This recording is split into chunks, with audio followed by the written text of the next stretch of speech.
Too close there. Hold on.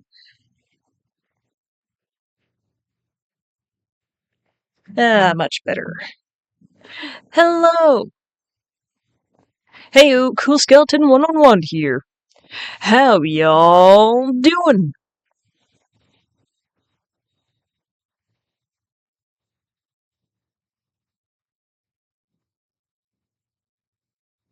Alright.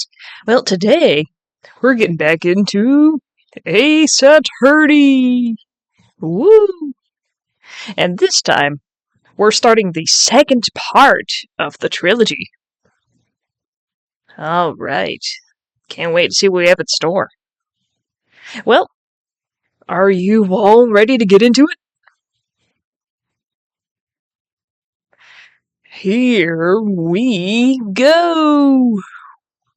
Let me... Bop.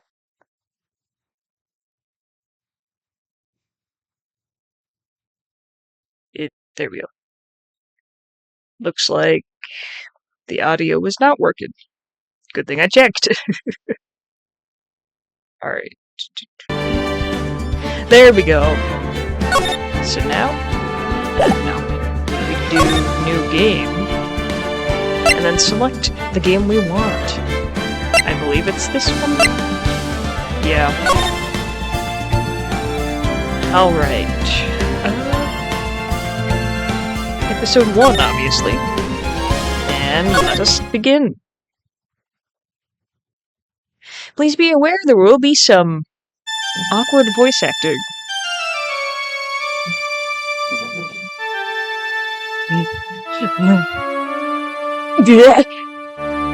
How did I get into this mess? That's far enough. You can't run forever, Mr. Phoenix Wright. What? What have I done wrong? I cannot allow you to go on like this. I'm just a simple defense attorney. Silence! You are no longer worthy of your title!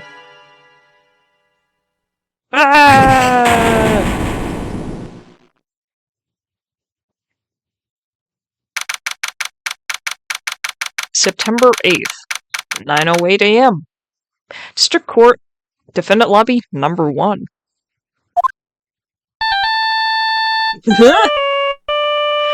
What? He looks so unimpressed.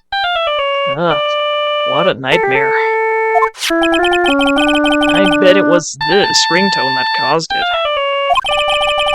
I really shouldn't be dozing off right before a trial starts anyway. Ugh.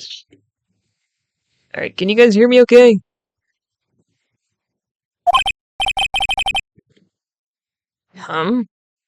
It looks like they hung up.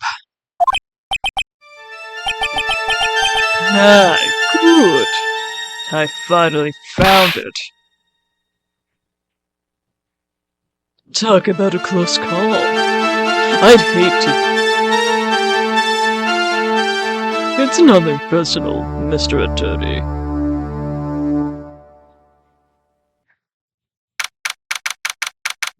A few minutes later, District Court, Defendant Lobby, number 1.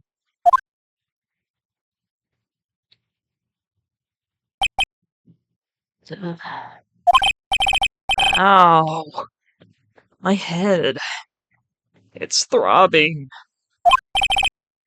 Why does it feel so foggy in here? Good morning!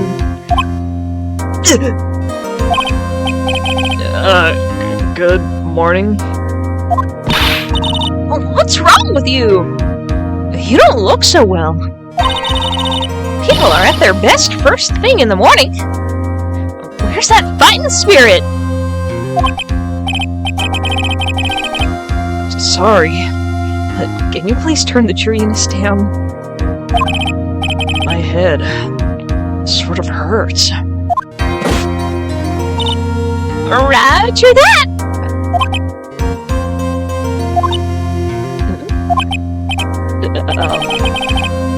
Am I in trouble or something?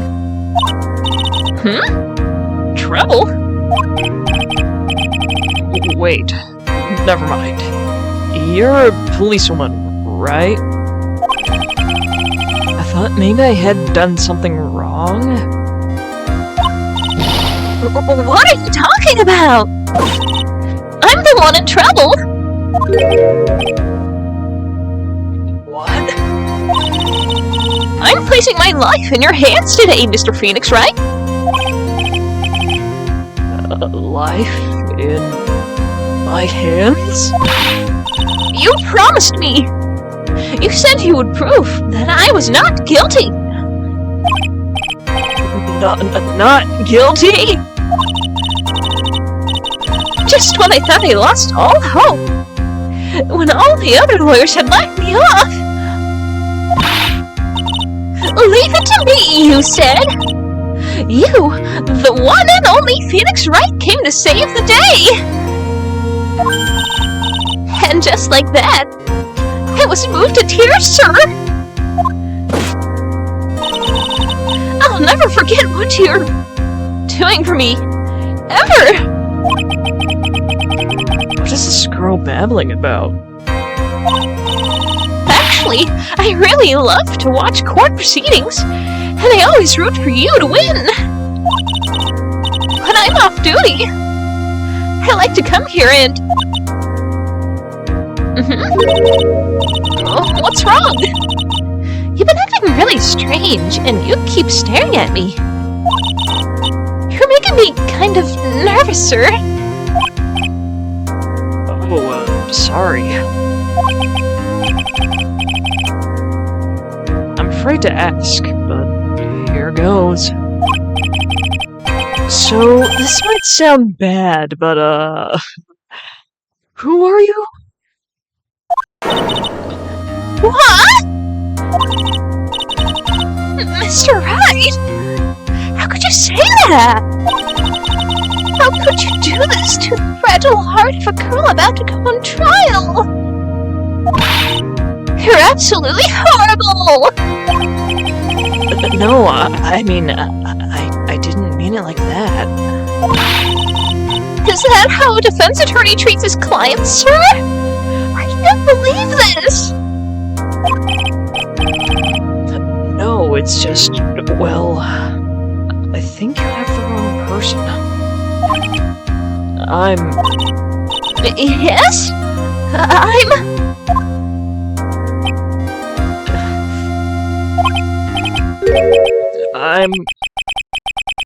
Who am I? Why am I drawing a blank?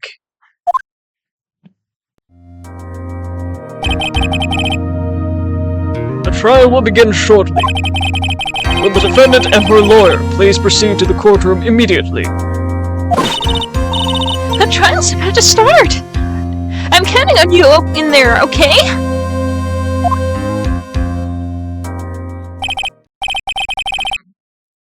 I guess I must have amnesia. Let's see. What can I piece together? From the sound of things, it's probably safe to say that I'm a defense attorney. That girl. I said I'd prove her not guilty. I can't believe I made such an irresponsible promise. Ah! Someone please! Tell me this is just a bad dream! Why do I get the feeling this is one dream I won't be waking up from?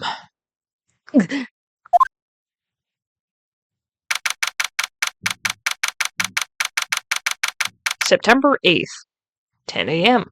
District Court, Courtroom number 2. Court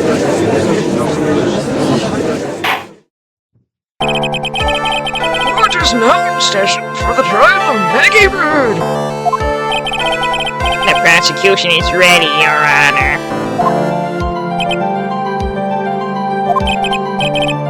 What is it, Mr. Wright? Are you talking to me?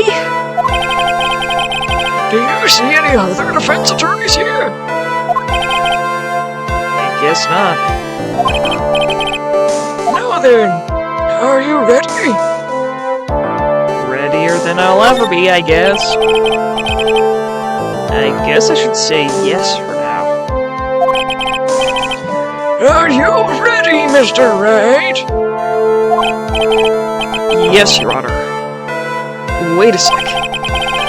Her life is in my hands. I should really do the responsible thing. Actually, you see, Your Honor, my memory is kind of, The court will not hear the defense's excuses. Because the defendant is a member of the police. This case is under great scrutiny. Therefore, we must make this trial fair but swift. I believe I have told you this before. I hope you're not telling me you've forgotten. Actually, I have. Mr. Payne, your opening statement, please. Yes, Your Honor. As I'm sure you're all well aware, the defendant is accused of killing her lover. What's worse, her lover was a fellow police officer. A policeman? Policeman? You did what to a policeman? It wasn't me! Besides, Justin and I... we weren't lovers like that! In any case, the prosecution will prove that the guilty party is none other than the defendant. Very well. Mr. Payne, please call your first witness. It's been a while, Mr. Wright. Let's see what you've learned since your last time. I won't show you any mercy this time, rookie. Okay. And who are you again? The prosecution calls Detective Dick Gumshoe to the stand. Here we go! Don't let me down, Mr. Wright! Nowhere to hide. I'm so dead.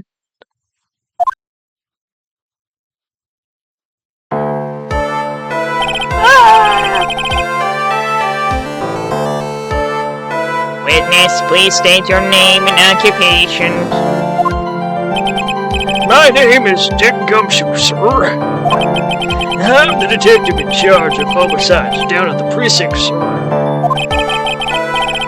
You don't look very well, detective. Well, sir, the defendant, she works under me, so, you know. Do you work under that detective? Yes, sir!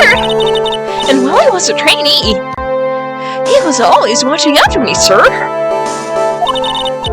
He's such a wonderful guy, sir.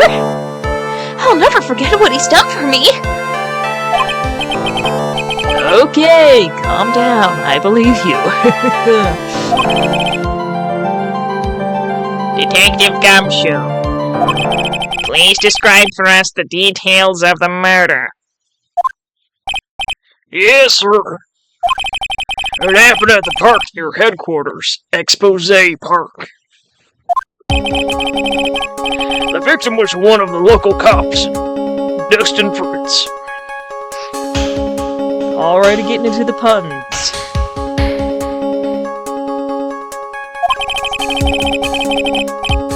He was pushed down from the benches up on the other upper path, sir.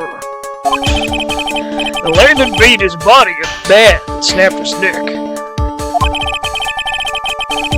The details are listed in the report that was distributed yesterday. Yes. These items of your report are correct. Why do I not remember getting a copy. I see everything is in order here. Even the estimated time of death is unusually well documented.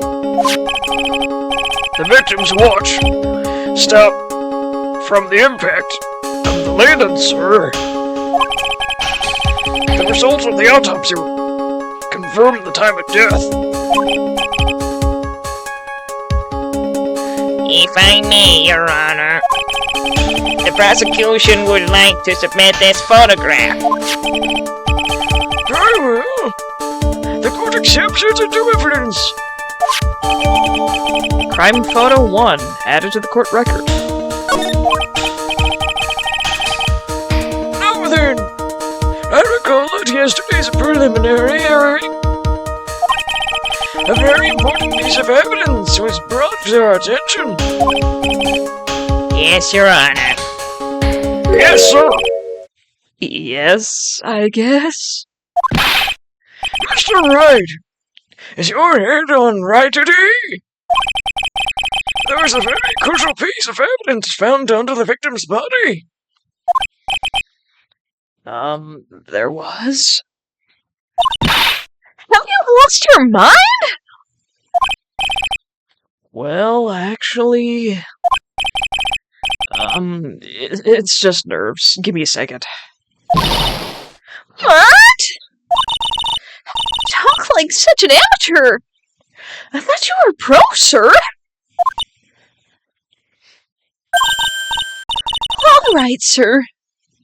I'll help you through this. At a time like this, maybe you ought to take a glance at the court record. Court record? Yep. Info about evidence and people involved with this case are all listed there, sir.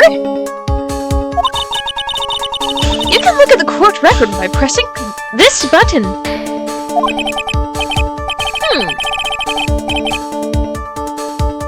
This button, huh? You really know what you're talking about, don't you?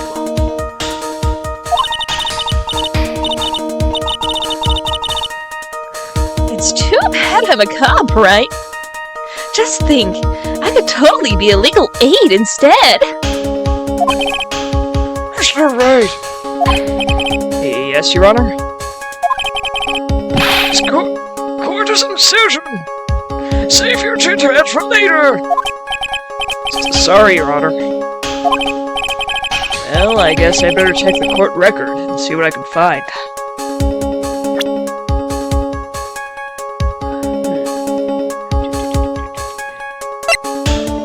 I found this in my pocket. Don't remember.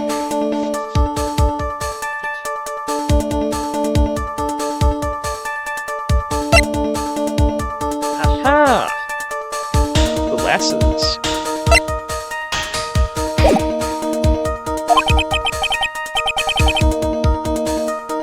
What was it?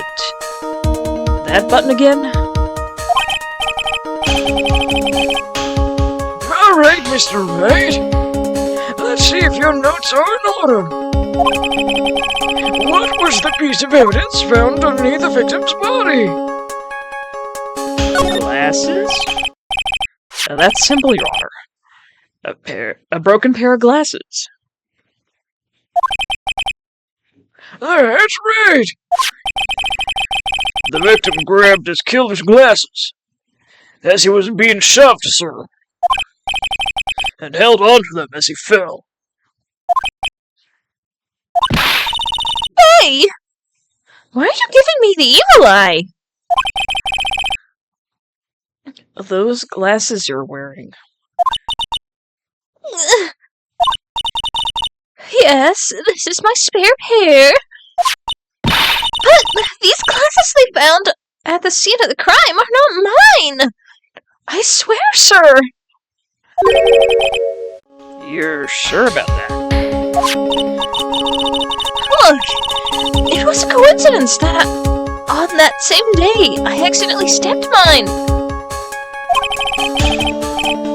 A coincidence, she says. Ugh.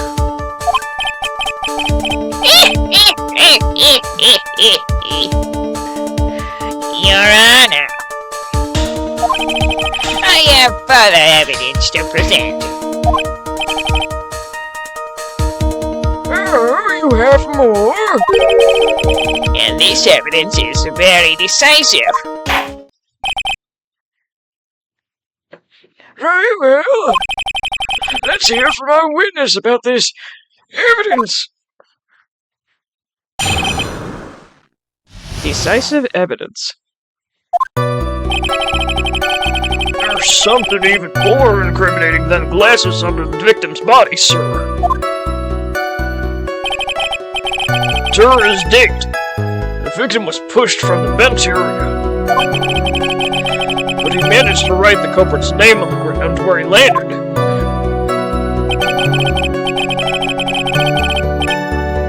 I don't like saying it, but it was clearly the defendant's name, Maggie, sir. With this piece of evidence and the glasses, it's hard not to say she's the culprit. This is a picture of the writing, Your Honor. Hold on. Is that how it's spelled? Right, there she is. Yes, I can see her name is clearly written there. The prosecution would like to submit this picture. Understood. The court accepts it into evidence. Crime photo 2, added to the court record. As if the glasses alone didn't make you look suspicious. The victim even wrote your name in clear as day on the ground.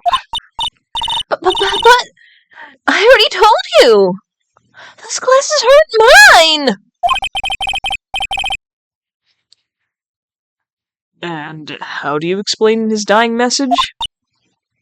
It's a conspiracy! But I'm not guilty, sir!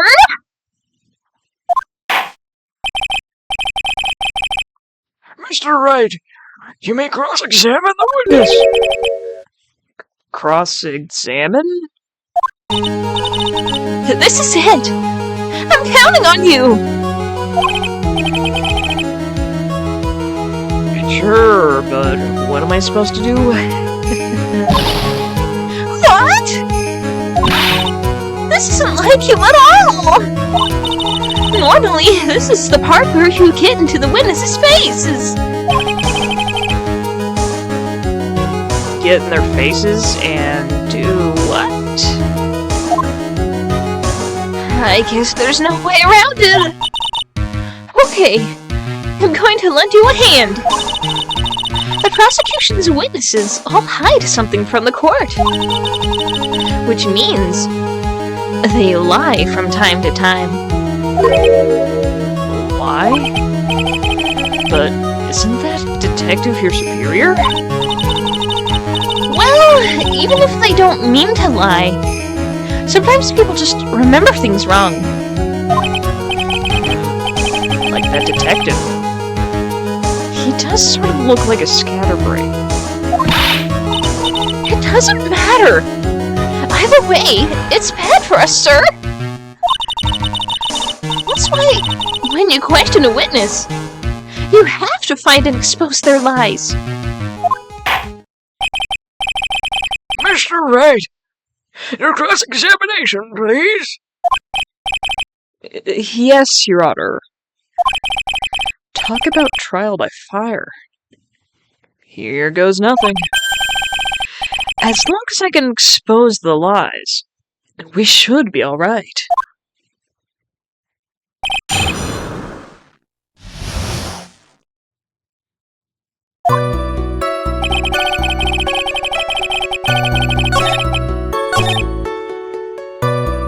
Let me check the profiles. Maggie?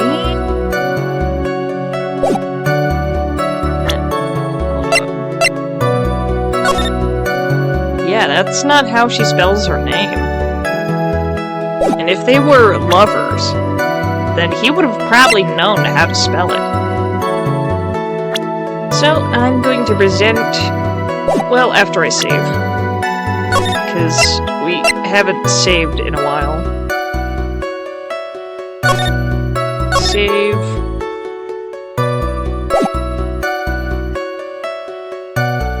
Alright, back.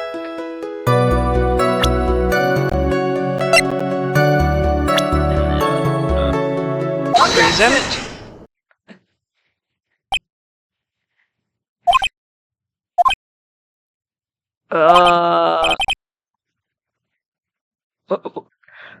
What is it?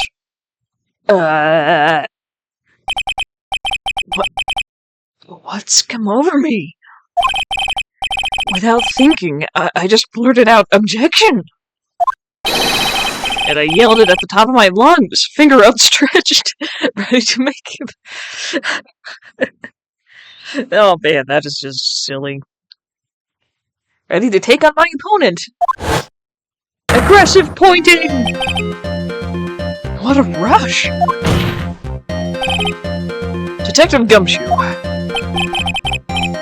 You talking to me, pal?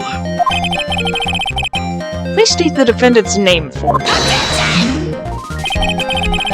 What are you trying to prove with this futile exercise, Mr. Wright?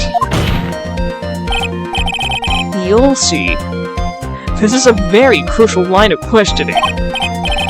Actually, Mr. Payne, you can answer. The defendant's name, if you please. Where is this ridiculous question coming from? The defendant's name is Maggie Bird. I think someone needs to check the court record. What? It says right here that it's Maggie Bird.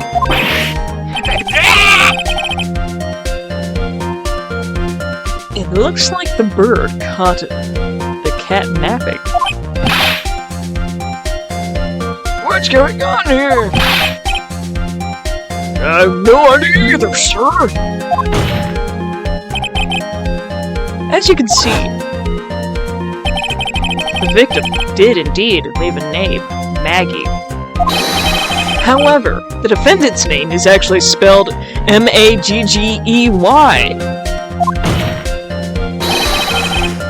This is a blatant contradiction of facts. How about that? I hadn't even noticed.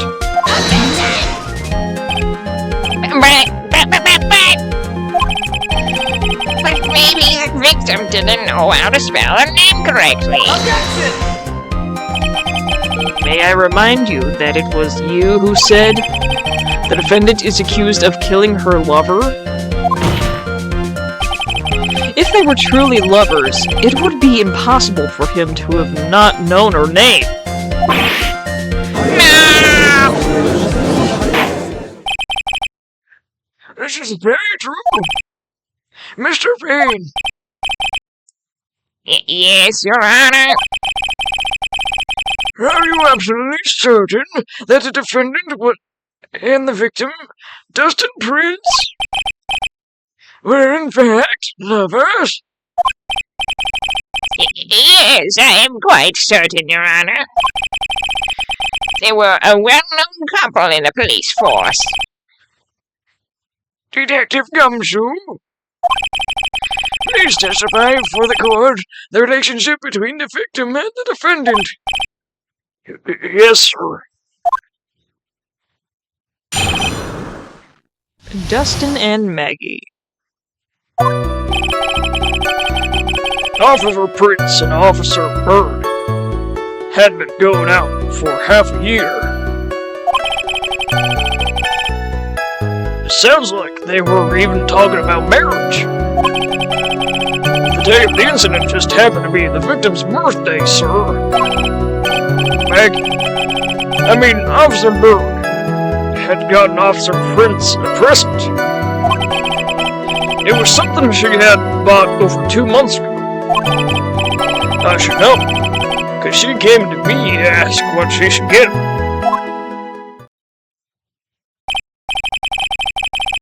Oh, those two sound like they were close. Nevertheless, tragedy struck. Yes, I see. You may cross-examine the witness, Mr. Wright.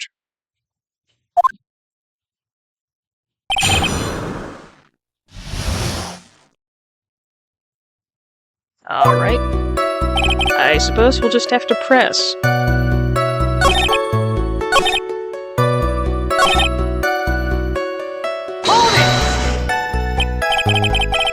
You seem to know a lot about the defendant. Well, that's because, I'm her boss. And I've got to watch out for my subordinates.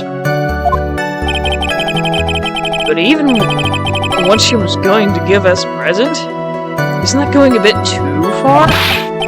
Hey, pal! Watch what you say! I know everything that happens under me. If someone's so much as scratches their... I really don't need to know that much. Mr. Wright, please refrain from badgering the witness. I agree! Even if this witness has a crush on the defendant, that should not be the point of discussion at this time.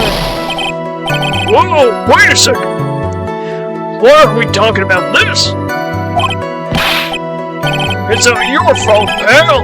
You're guilty! I should arrested you.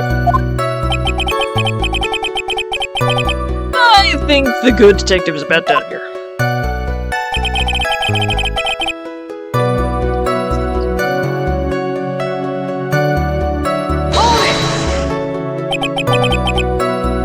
Over 2 months ago?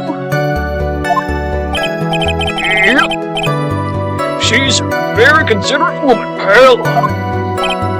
So, what was this birthday present? She got him a glove. A single glove? Why would she only give him one? Actually, Your Honor, the glove in question is a baseball glove. Oh, I see. A baseball glove.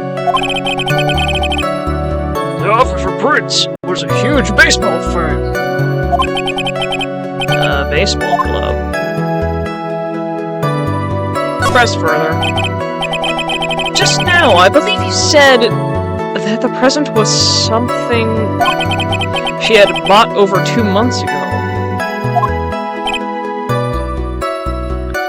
Yeah. Are you saying she bought the glove at a store that far advanced? That far in advance? No, nothing like that, pal. Then, what is it like? She ordered it. It was custom made. Custom made? The glove was custom made? Yep. That's what I said. So the glove was custom made. Your Honor, I really don't see how this glove is related to this case. Yes, it would seem that there is no relevance. What do you think, Mr. Wright? Do you think this glove is really relevant to the case? It's relevant, totally. I don't know where this will lead me, but... Well, hopefully we remember the 2 laws of evidence. Of course it's relevant. That glove is the key to this whole case. Yeah. Yes! Walking to the max! Now this is the Mr. Wright I know! I'm so happy you're back, sir! I was wondering how long it'd take. This is great! Pressing people. Doesn't feel like I've done this before. It feels like I've done this before. As if I used to do this to squeeze information from even the most tight-lipped people. Very well. If you are that convinced, then let's hear some more about this matter. Actually, I brought the glove with me today. And... Why didn't you say so earlier? Hurry up and show the glove to the court. Well, I didn't think it had anything to do with this case. Anyway, this is it, sir.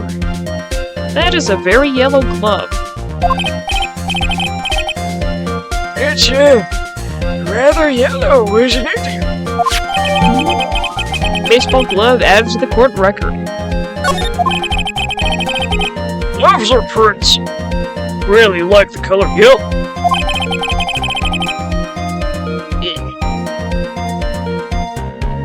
And that's why you had it to special order it? Yep, that's right. That's... that and one other reason. I think this court's heard enough. It is clear that the victim and the defendant were involved with each other. Yes, that's correct, Your Honor. Now, if that is true, it brings up an important question.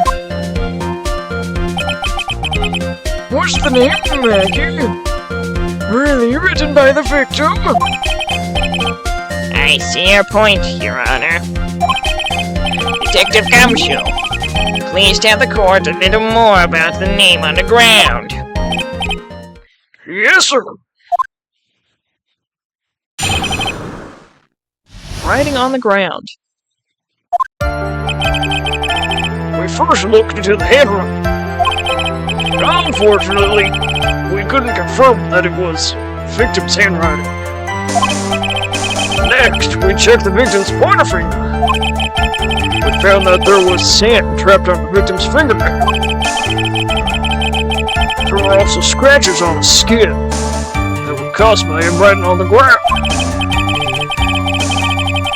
From this, we could confirm that the victim wrote his name with his right hand.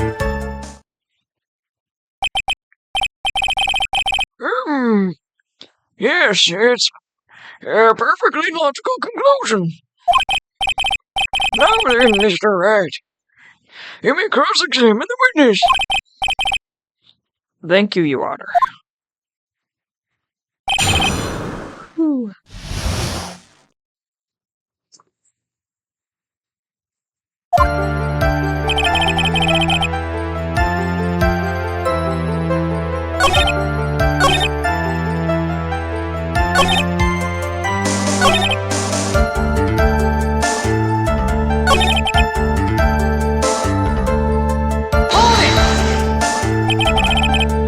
Are you absolutely sure?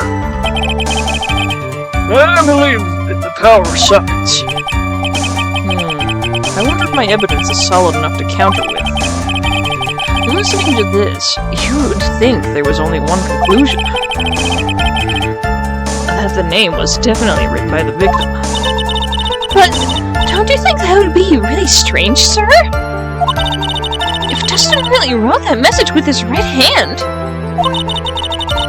do you think I would have gone through that much trouble to get him his present? The present? What about it?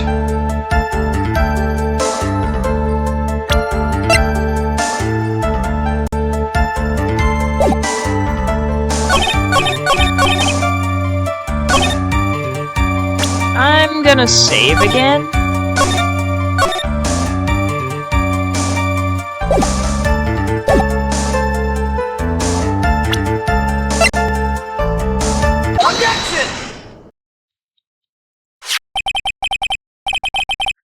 Detective Gumshoe, take a look at this.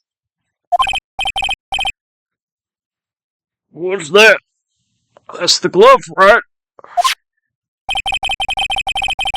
Could you tell the court what is special about this glove? What's special? Never really thought about it, but, it's really yellow. That's about it. Yes, it's really yellow. But that is only one of its qualities. Huh? There's another reason why it's special. And what would that be? It's very simple. This glove is made for a left-handed person. I guess. I don't know much about baseball. Left-handed? Why, you're absolutely right. This glove is made to be worn on the right hand. That is why it had to be a custom made. I've never seen a bright yellow left-hander glove for sale. Have you? Well, no. So, Detective, which hand did the victim use to write his name with again? That's easy. Look, it's obvious from the picture that it was his... Wait a sec. Don't forget that the victim was left-handed.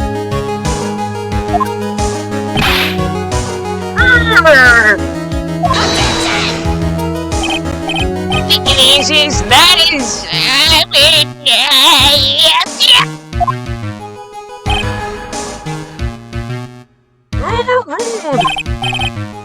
Mr. Wright, I would like to know what your line of reasoning proves. There's only one conclusion that can be drawn.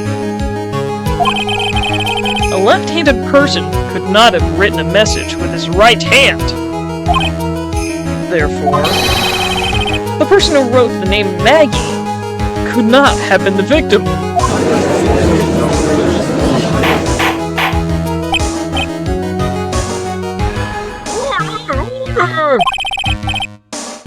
What? When you think about it that way, then yes. It is not possible that this name was written by the victim himself. Then that means Maggie is... No, it's not possible! Mr. Payne! Yes, Your Honor! The evidence the prosecution has presented has failed to prove the defendant's guilt.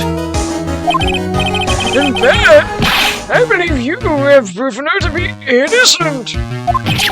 No! All right! You did it, Mr. Wright! Whew. I feel like I can breathe again.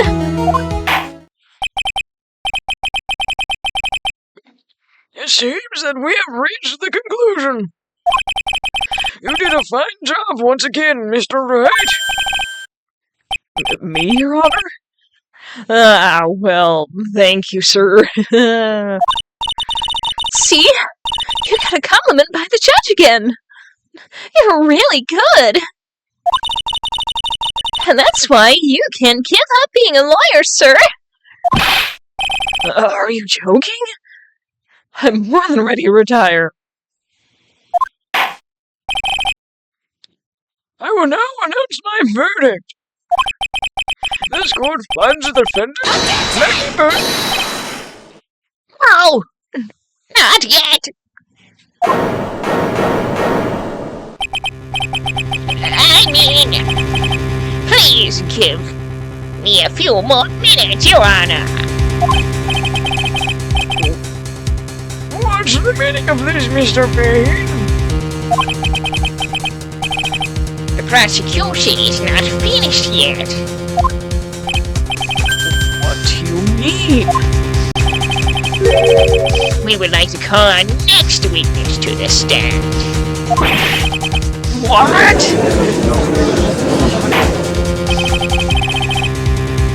And what did this witness say? The moment the victim was pushed to his death. Once more, he saw the very face of the culprit. What the heck?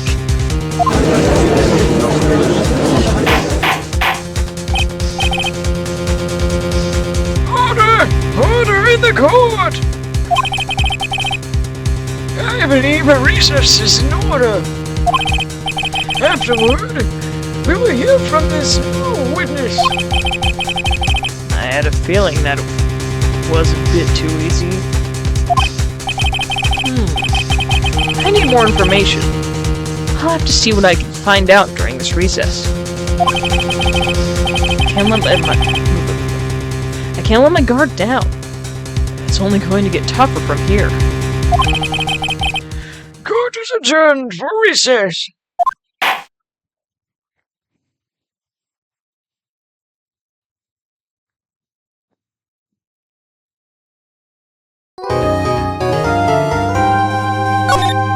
And we will save.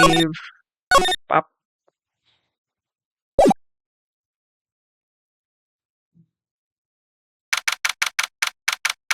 September 8th, 11:43 a.m.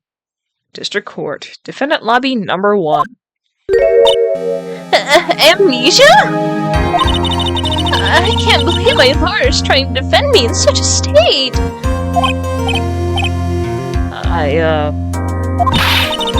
Why didn't you tell me, sir? I'm sorry. I didn't mention it to you.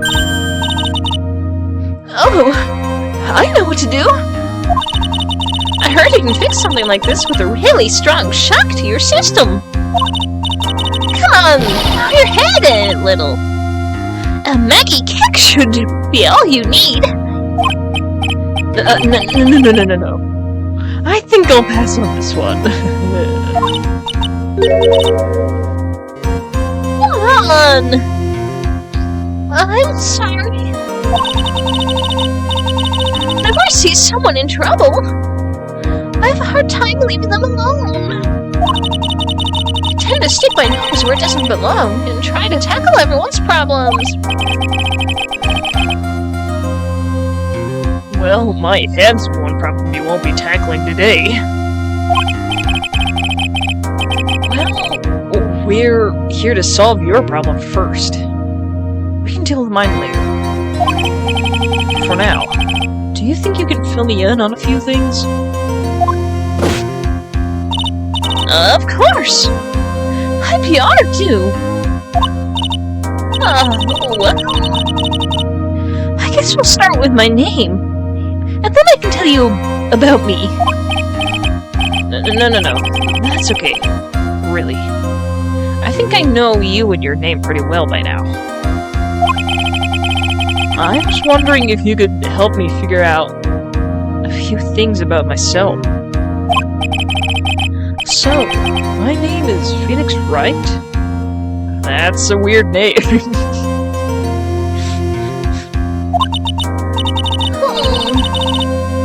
This is serious. You really don't remember.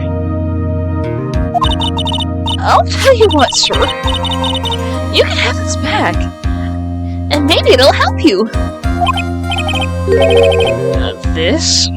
A business card? I got this from you. It's my most prized possession. You can borrow it for now. Please give it back, okay? Okay. There's some numbers written on the back. Oh! That's your cell phone number. This Phoenix's business card added the court record. I guess for now, we should stop talking about me. and start talking about this case.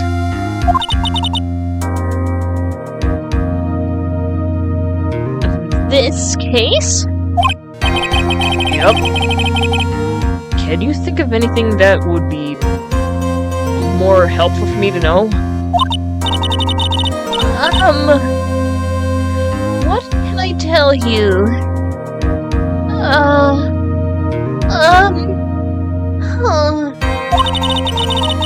I can't think of anything other than the incident with that cell phone. But... Cell phone? Yeah. Your eyes lit up when we talked about it at the detention center, sir.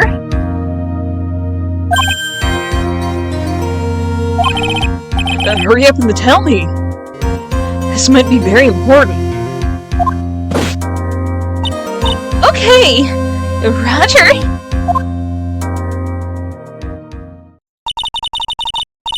It was on the day of the crime, just before 6 p.m.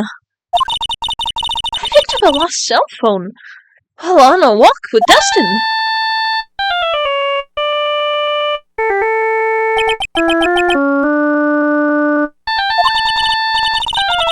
All of a sudden, the phone began to ring.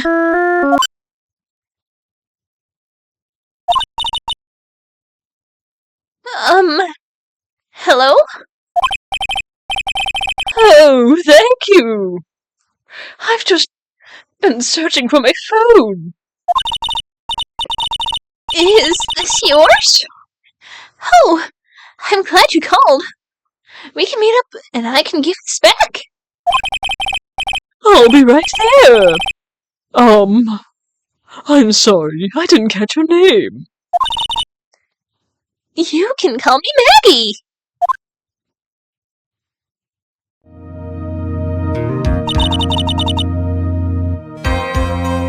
We agreed to meet up at 6 p.m.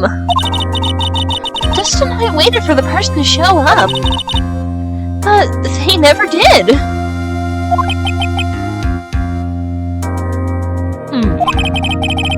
So where's the phone you found now? I gave it to you yesterday. To me? Is it that phone in my pocket? You mean this? Do you think it has anything to do with the murder?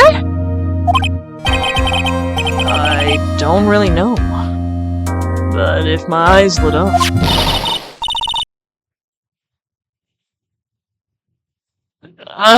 you were here all along!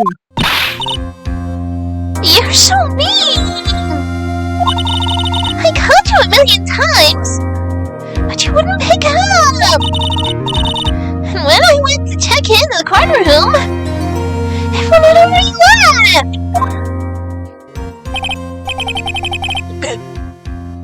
Now who the heck is this?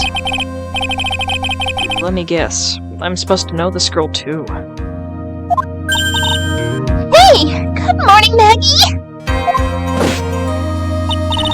And good morning to you, too, Maya. So, how's it going? Is there a word for worse than abysmal? Oh! And what if I said that everything will be fine? That's right. It's Maya to the rescue! With the ultra-decisive, super important evidence! Here you are, Nick! The thing you wanted me to bring! Thanks. What the heck is this? A list? It has about 20 people's names and phone numbers written on it. It was kind of tough, but I managed to dig up some dirt. It looks like these guys are up to no good. No good? As in... They're a group of con artists. The police are currently investigating. I think these guys are members of that group. Name list added to the court record. Why would a group of con artists pop up in a case like this?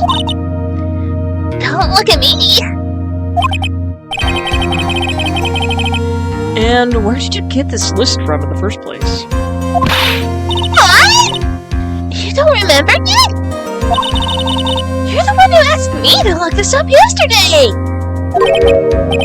Oh, is that right?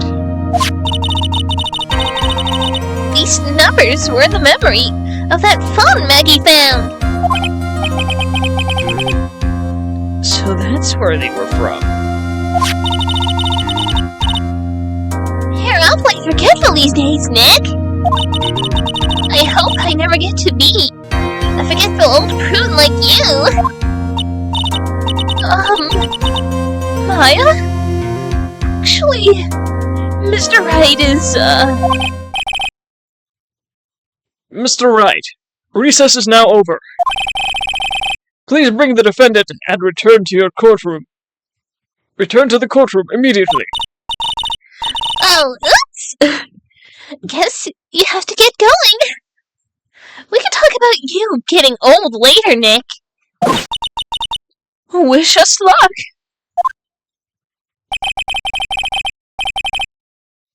I guess I have all the pieces now.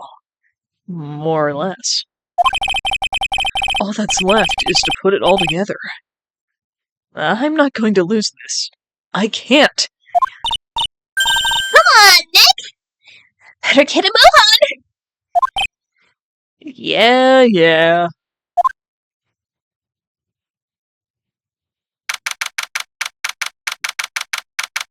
September 8th, 11:45 a.m.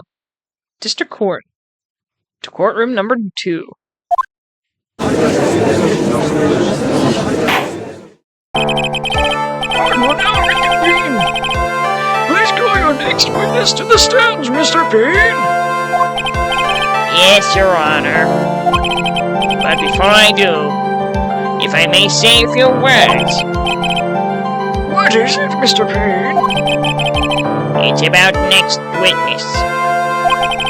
He has a tendency to say things that rub people the wrong way, you see.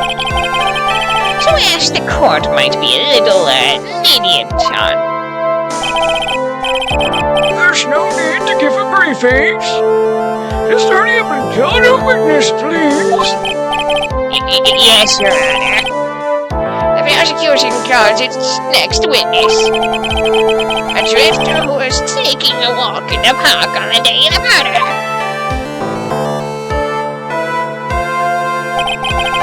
Please state your name for the court, witness.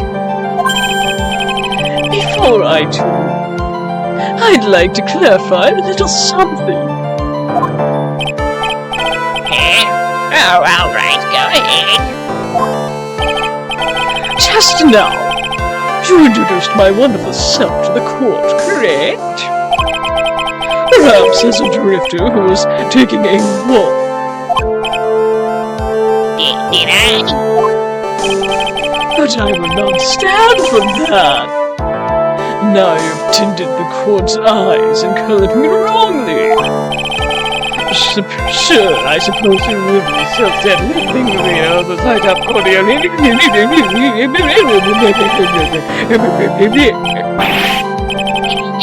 Yes, I understand. I'm very sorry. I will be more careful from now on. What is he? A human chatterbox? I have to question him?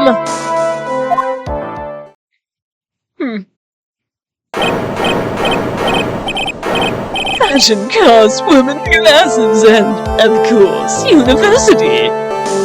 Those rates only need apply. Glasses? But you aren't wearing glasses.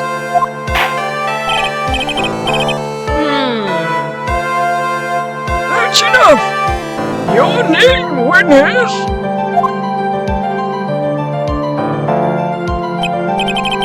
Oh, is that how you want to play this? Using your powers and influence to keep the young people down? I see how you work now. You old people and your dirty tricks. You thought you had me, but you thought wrong. I'm sorry. It won't happen again. Ah, man. I forgive you. Alright, I suppose I can tell you my name.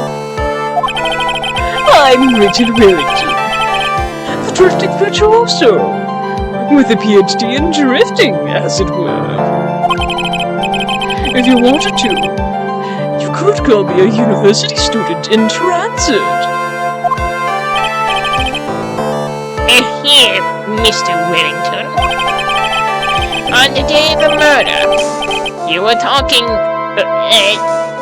you were... strolling through the park, correct? It would appear that you are attached to that word. If you must, then by all means. But I remind you that I am in no way a prepubescent boy out on a walk with mommy. If you must know, Anyway, please testify to this court what you saw during your walk through the park. You see, you said it again. Taking a walk. You know you... What you witnessed will do, Mr. Wellington. What I saw that day. I was at the park all afternoon. Deep in thought about my life situation. I don't remember the time all that well, but I do believe it was past 6 p.m. All of a sudden, a police officer falls from above, right in front of my eyes. Without a thought, I looked up, and there I met the eyes of a charming young lady. Of course, I remember her sweet face. It was that with the pretty defendant there. The only other thing I saw was the banana that fell with the police officer. The what?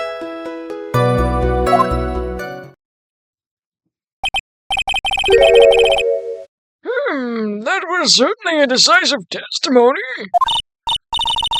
Decisive? Nick, did you just hear what he said? Yeah. That's all you have to say? How can you be so calm? It's strange. My mind is very calm and clear. Maybe it's because I believe in my client? You mean Maggie? Yes.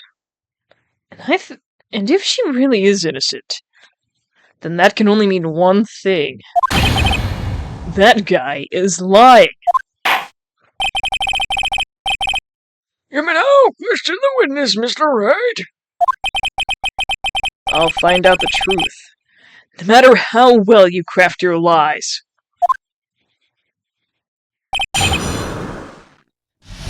What I saw that day in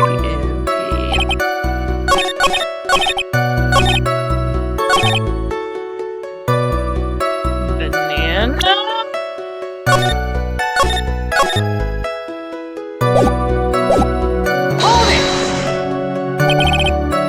The banana. It was actually more than just one. Look, more like a bunch of bananas. Now, what would a bunch of bananas be doing there?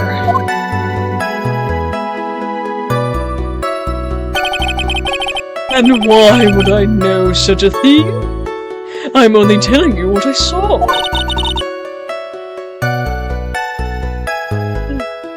That's really strange. he never mentioned anything about a bunch of bananas. That's it, Nick! He's gotta be lying about the bananas!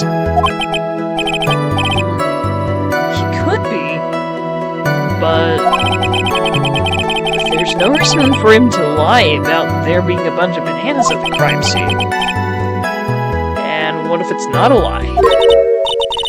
Well, maybe he thought he was seeing one? And then seeing something else?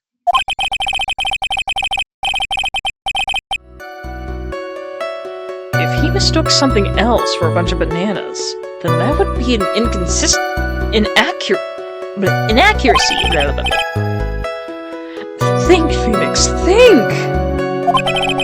If my client is innocent, there's no way he could have seen what he says he did.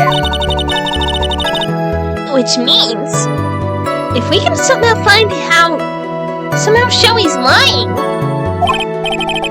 Yeah, that's exactly what we need to do.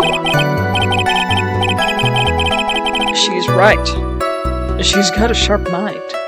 But I just wish I could remember who she is.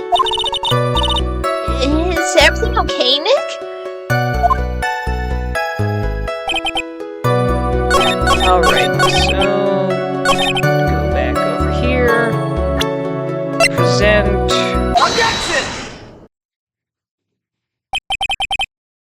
Mr. Wellington. I believe I have the bananas you saw. Right here. Oh, so you knew about the bananas too! Why didn't you say so earlier?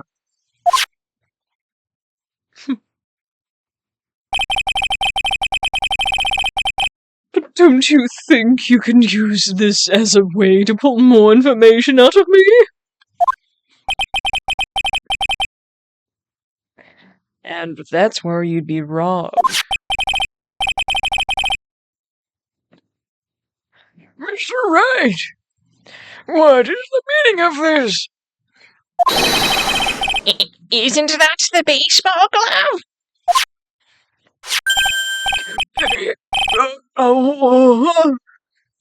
What? A baseball glove? Doesn't it look delicious? Care for a bite? That's not... It's... No! Your Honor, I think this proves one very important fact. This witness... By the way, just how bad are your eyes? How won't you... Why aren't you asking me about this all of a sudden? Your Honor, it is very simple to mistake a glove for a bunch of bananas. No, I don't think so. Objection overruled. You're one of those people.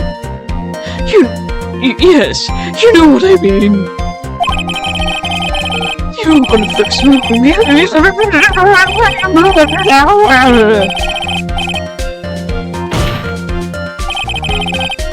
And that is why I asked you how bad your eyesight is. 20 of 200! I suppose you're going to tell me that's terrible, right? Why are you not wearing your glasses today, then?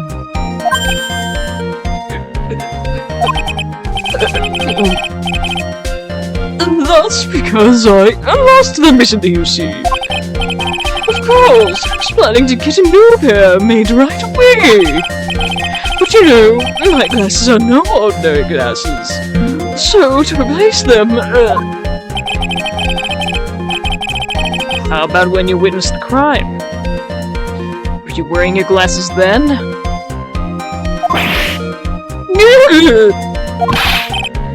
How about it, witness? You are unrelenting evil man! You will lose. I even courteously hold on right to me, Lord. Which boils down to you were not wearing your glasses at the time.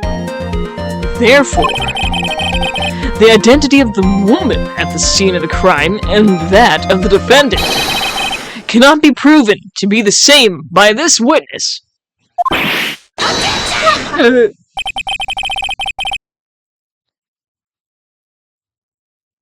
But the height difference was only 9 feet.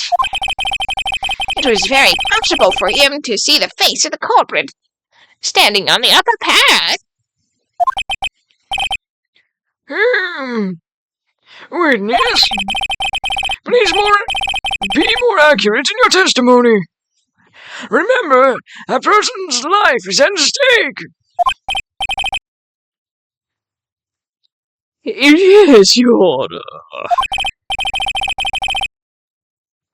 Now then, please continue with your testimony. Please tell the court what exactly happened next, in the moments after you witnessed the crime.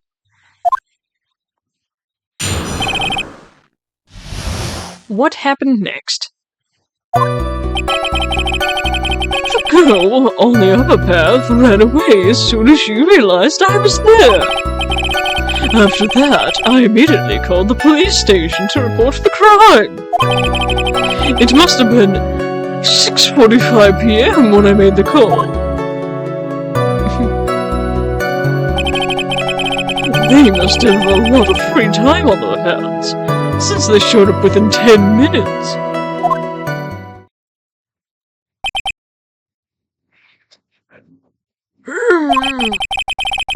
So the person who was on the upper path saw you and then ran away.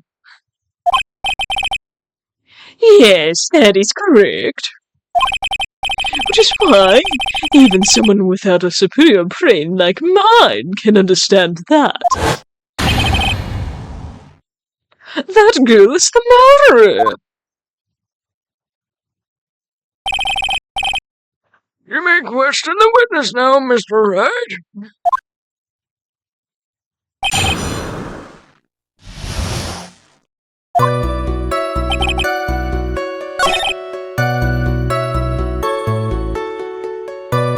I'm gonna take a look at the evidence.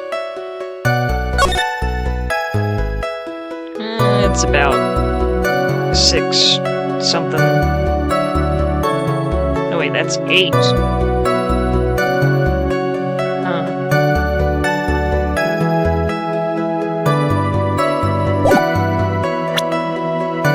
Might need to do some pressing.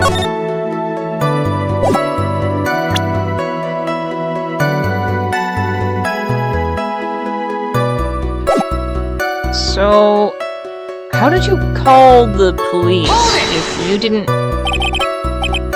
immediately? As in immediately? I mean, sure, a minute might have elapsed before I did, but that's the duty of every good citizen. Or did they not teach you that at your pitiful school?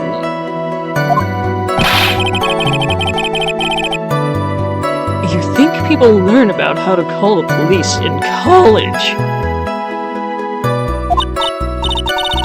Hey, Nick!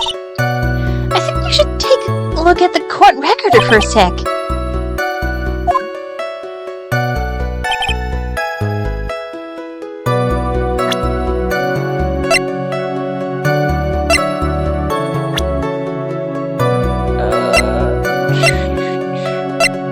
Hold on a minute. That is quite the age gap, not gonna lie.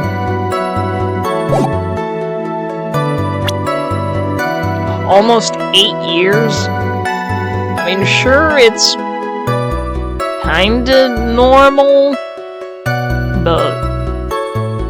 Whew. Alright, anyway, I'm getting distracted. Let's take a look at this again.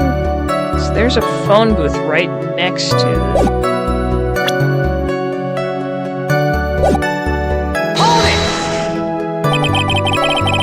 How do you know what time it was?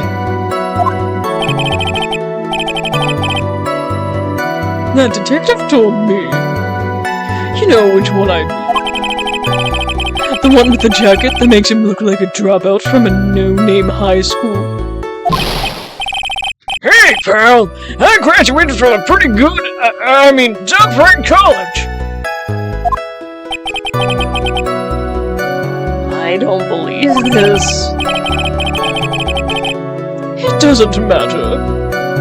I don't believe I was mistaken on that one time I was called. What time I called? And if I'm wrong, then the detective obviously doesn't know how to tell time. What? Why are you? You're just some lousy kid who... I think the court can see your point. Anyway, how did the police respond?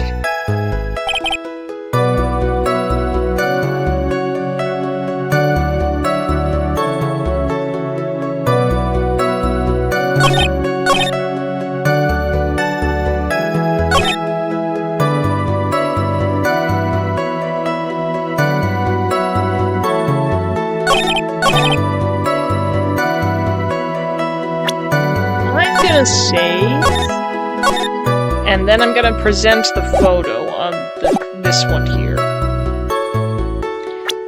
Because you can clearly see that it's almost 8-ish. Like 7 would be around here. Or not 6. Well, I guess... 6 and... You know, I guess it is.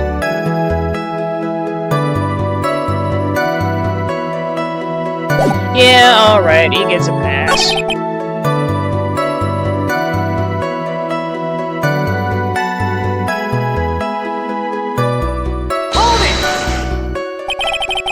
So you're saying that there were police on the scene by 7 p.m.?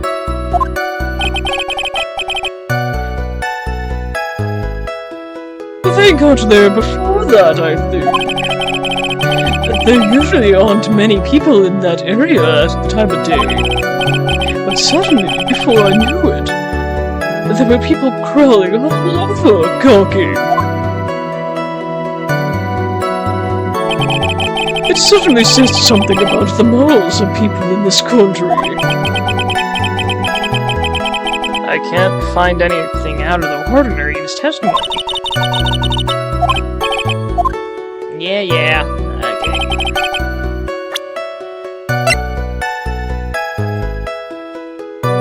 Hold on.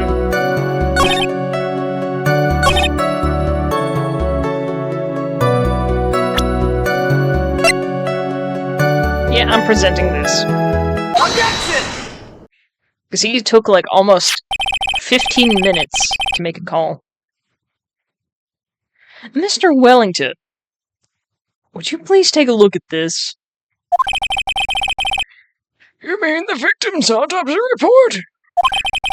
According to this, the murder occurred at 6:28 p.m.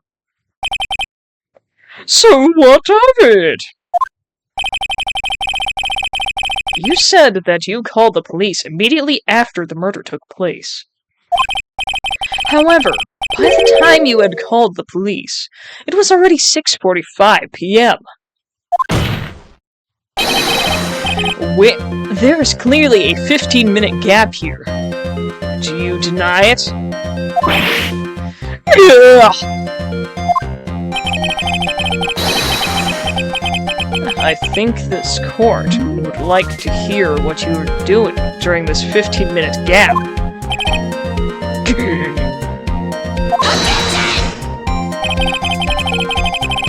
The witness was in shock at the time after witnessing a terrible murder.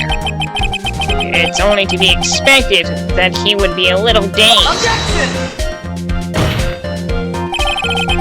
15 minutes is hardly what I would call a little dazed.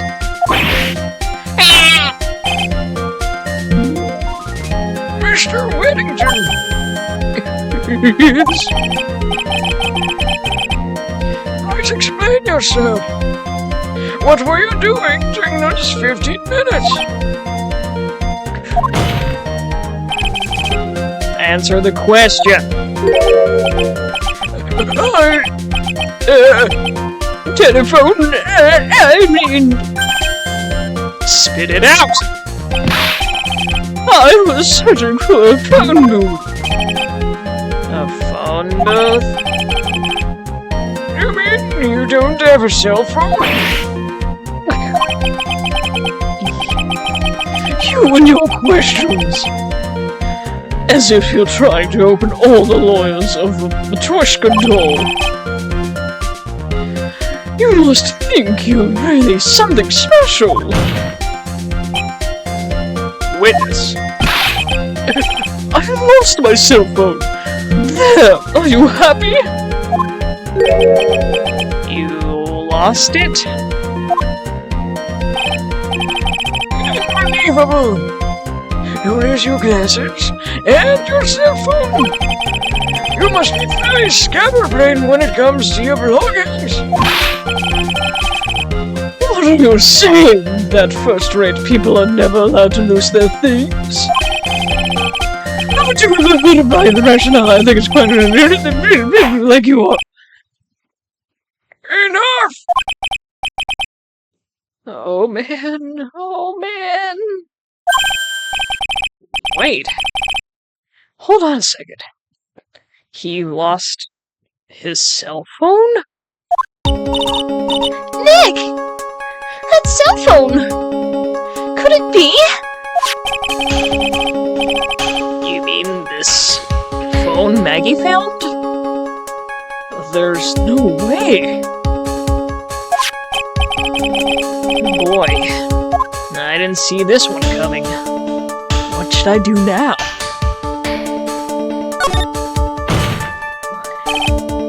Mr. Wellington,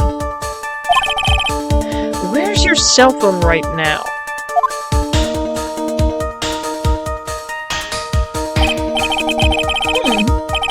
What are you getting all excited about? You seem to be a little confused. I found my phone. I'll have you know. See, it's right here. Oh, I see. Looks like he's got his phone. I thought that, just maybe, this was his.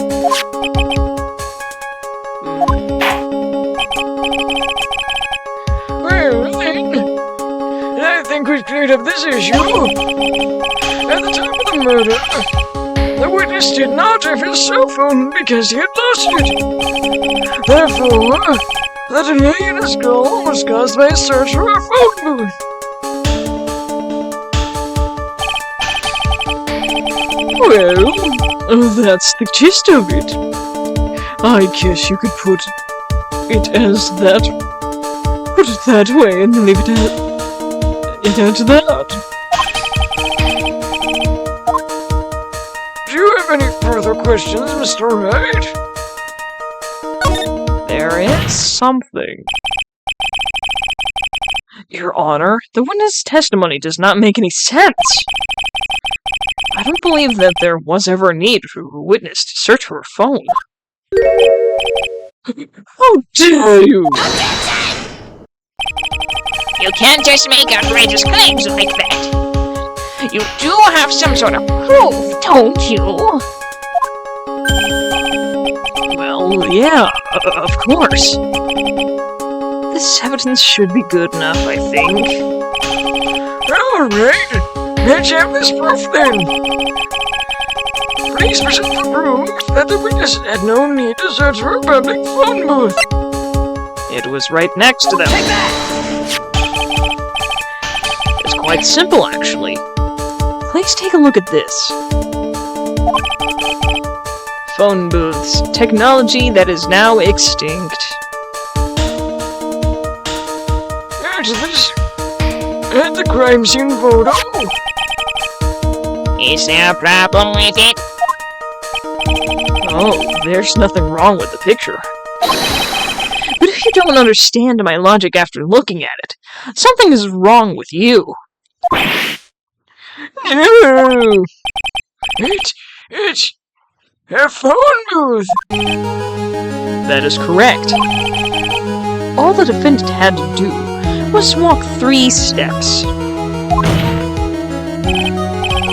Mr. Wellington, why did you not use the phone that was right in front of you?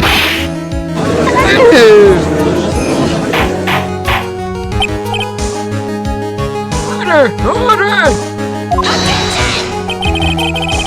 What is it reporting the crime? A little late proof for the defense.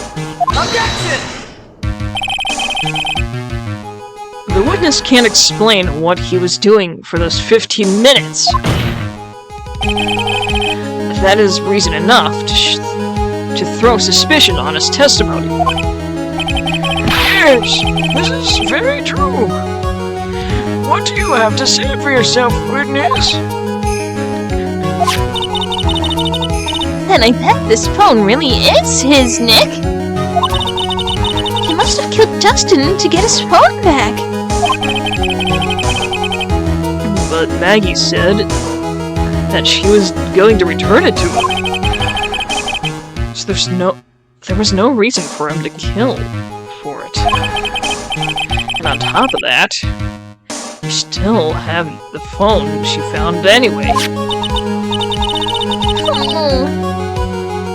But if he wasn't looking for a cell phone, maybe he was looking for something else? He was? Mr. Wright! Yes, Your Honor? Do you have any thoughts you would like to share with the court? Can you offer explanation as to what the witness was doing during those 15 minutes? I think I have an idea. There's only one possible explanation. Alright, let's hear your explanation. However, be forewarned that if your explanation is not persuasive, you will be penalized. Think carefully before you present, Mr. Wright. Yes, Your Honor. I probably shouldn't have said there was only one possibility. Please present to the court the one piece of evidence that will answer the following. Why did the witness call the police right away? Probably looking for his glasses. Take that! Mr. Wellington. What? Don't do that! You almost gave me a heart attack! These are your glasses, aren't they?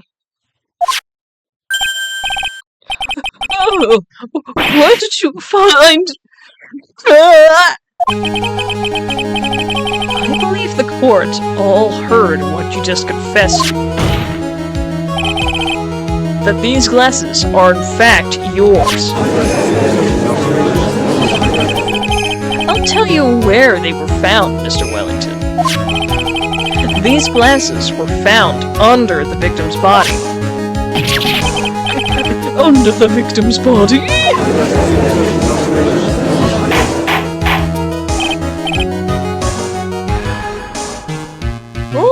Order!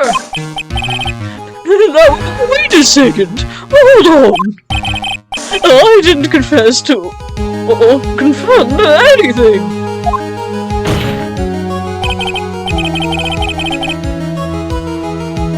Your Honor, I think the answer is quite clear here. As he fell, Dustin Prince grabbed the culprit's glasses. The culprit knew that he had to find his glasses and search frantically for them. What he didn't realize was that they were under the victim's body.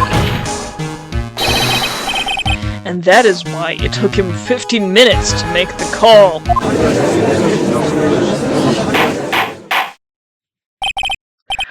Mr. Wright! Are you indicating the witness as the real murderer? Of course. That is precisely what I'm doing.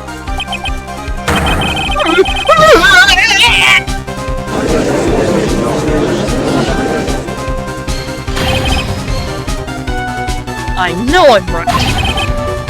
He is the real murderer. Did you figure it out, Nick? More or less. Turns out this cell phone was the key to this case after all. Anyway, now is our chance to deep six this guy. I'll sink him in one shot. Yeah! So exciting! Watching you work again! Somehow, my old self is coming back to me. It's time to sink or swim. Everything rests on the edge of a knife. This is the moment I've been waiting for. Order! Order! Your Honor! The defense is making a mockery of this court! Without any solid ground to stand on, he accuses the witness of being the murderer! Yeah! That's right! I'm no criminal! This is third-rate fraud and liar!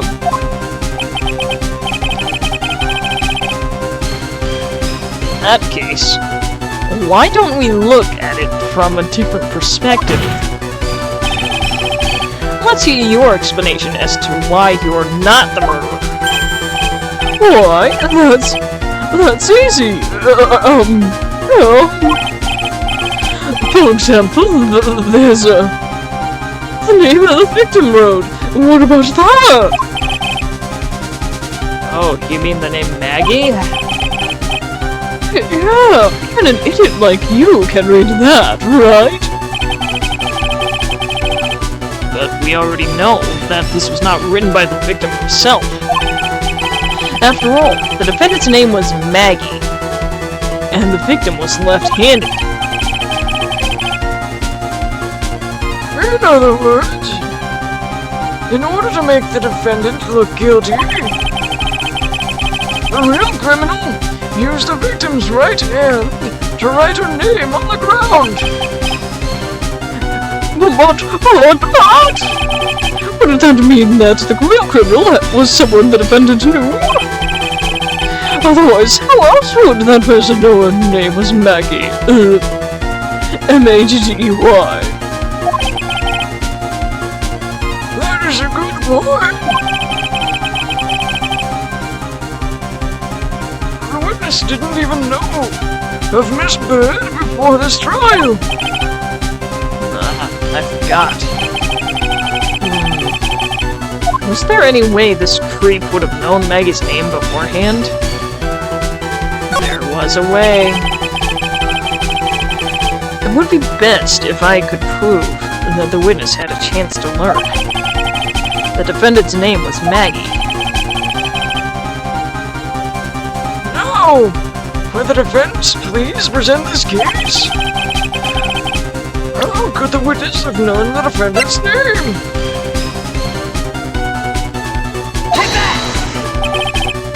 Mr. Wellington, you didn't have your cell phone with you on the day of the murder, correct? So what if I didn't? When you realized you had lost it, what did you do? No, thank you. I don't want that.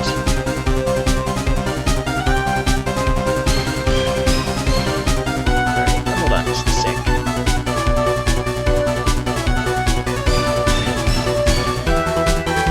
Alright, back to the game. What did I do? Didn't you try to find it by calling it? Why, you... Did you... Your Honor, these questions have nothing to do with...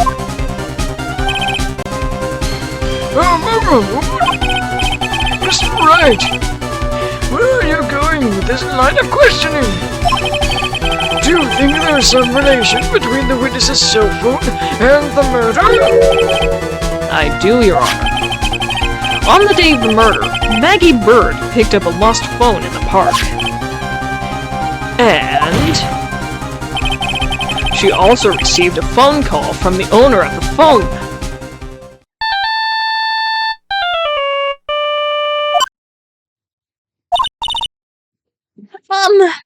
Hello? Oh, thank you. I've been searching for my phone. Is this yours? Oh, I'm glad you called. We can meet up and I can give this back. I'll be right there. I'm sorry, I didn't catch your name. You can call me Maggie.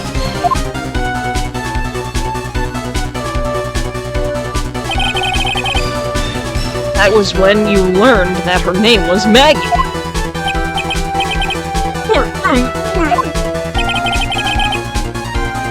But you made one fatal mistake. Fatal mistake? My client's name is M-A-G-G-E-Y. But the name that was written on the ground was M-A-G-G-I-E.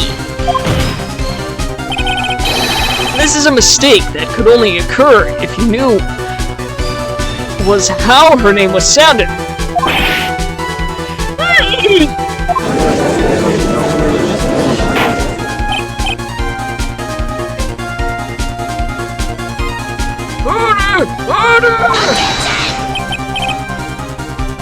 But Your Honor, the witness has no motive. And your point is? It's very simple, Your Honor. The person usually would not kill someone without a reason.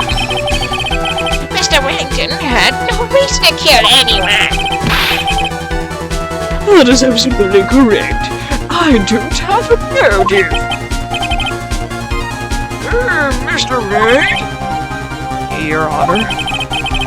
Can you explain what motive this witness could have had? It's very simple, Your Honor. Are you sure, Nick? If I said I can't offer an explanation, then the trial's over, right? Yeah, but... Now then, please present to the court this proof that the witness had a motive. Where's that list? Nope. Take that! Mr. Wellington's motive is right here. What's this? A list? These phone numbers were pulled from memory of the phone the defendant found. And we have determined that the people on this list are members of a certain group. You wrote up all those numbers? Of course. This list of phone numbers was stored in the cell phone's memory. The names and numbers belong to people who are members of a certain con artist group. What? Con artist? Can you explain why these numbers were on your phone, Mr. Wellington? This is outrageous! An invasion of privacy! Looking up the phone numbers on a person's phone is worse crime than murder! You're one of those people, just write it down. Please, I've got some. I don't care, Mr. Wellington. All I want is for you to tell us what this list is about. And any of you know what it's like to be a refined man such as me?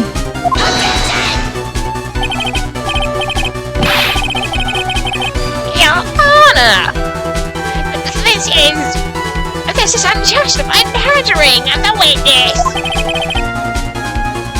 Objection overruled! Mr. Wright, what is the meaning of this?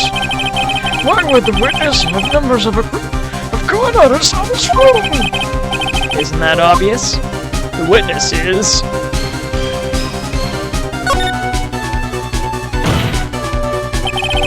Mr. Wellington is a member of this very group. No!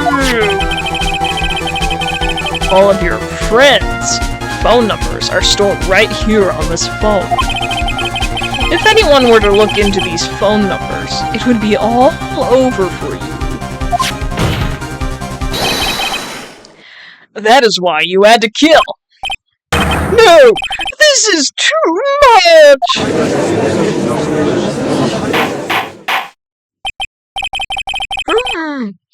That does make quite a bit of sense.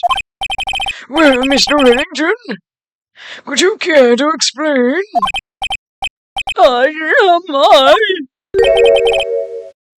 I got you now.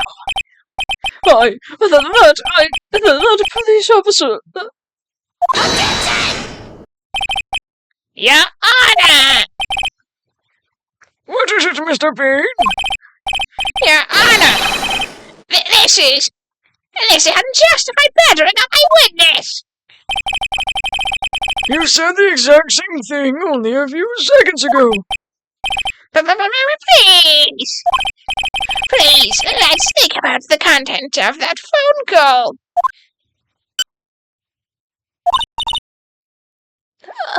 Hello?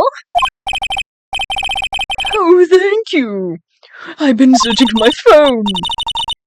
Oh, this is yours? Oh, I'm glad you called. We can meet up and I can give this back. The defendant had already promised that she would return the phone. After that, all Mr. Wellington had to do was meet Miss Bird to get his phone back.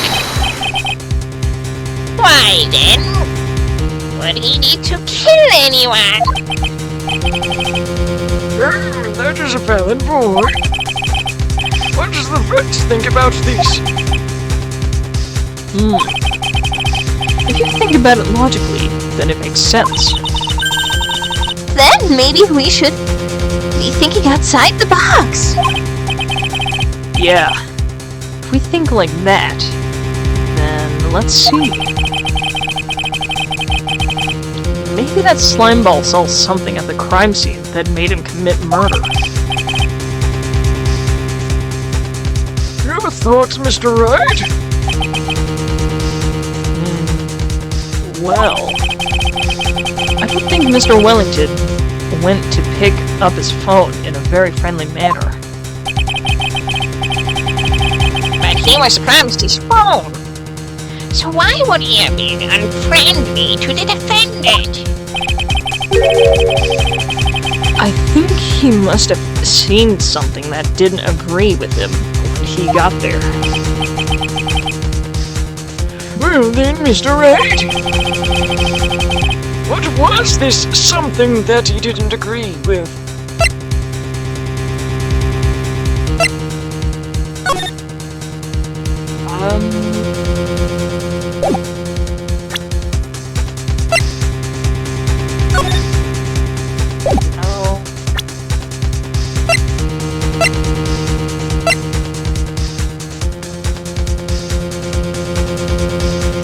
Dang. Looks like I might have to take a hit here. But I'm going to say the policeman. Take that! What Mr. Wellington saw was the victim. The victim? You mean Dustin Prince? Dustin Prince had gone on his date right after his shift was over. With no time to change, he went to the park still wearing his police uniform.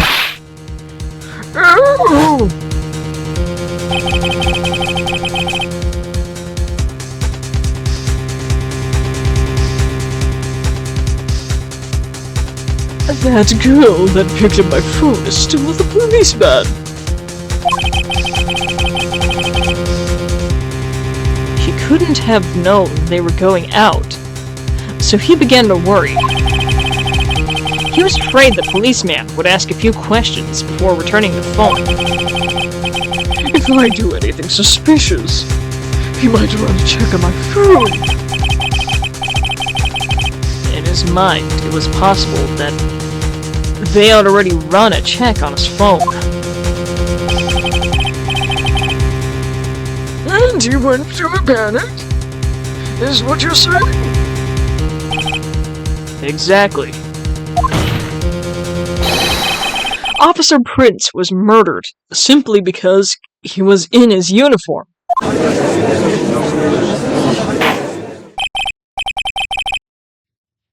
Mr. Bean, do you have any comments? I'm thinking. It seems the truth has come out at last. The witness, Mr. Wellington, you are...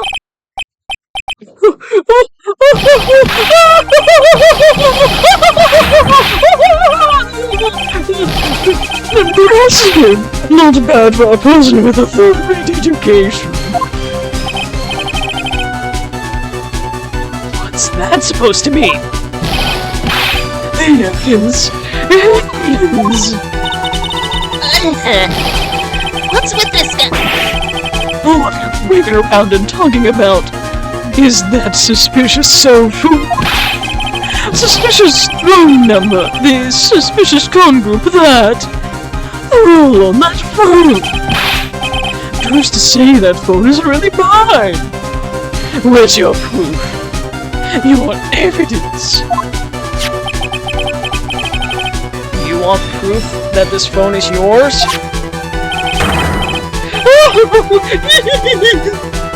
I already told you earlier. That phone I lost, I've already found it. You don't have even the slightest idea where the phone in your hand belongs to. But you can be sure it isn't mine, you simpleton. What?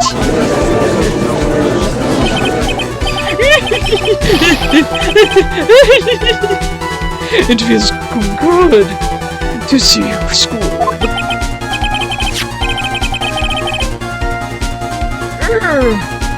We do seem to have a problem on our hands with this phone. Whose phone is it? Without knowing, it's meaningless as evidence. Your Honor, this is bad. I can't let him turn the tables on me like this. This cell phone. There has to be something I've overlooked. There's got to be... maybe...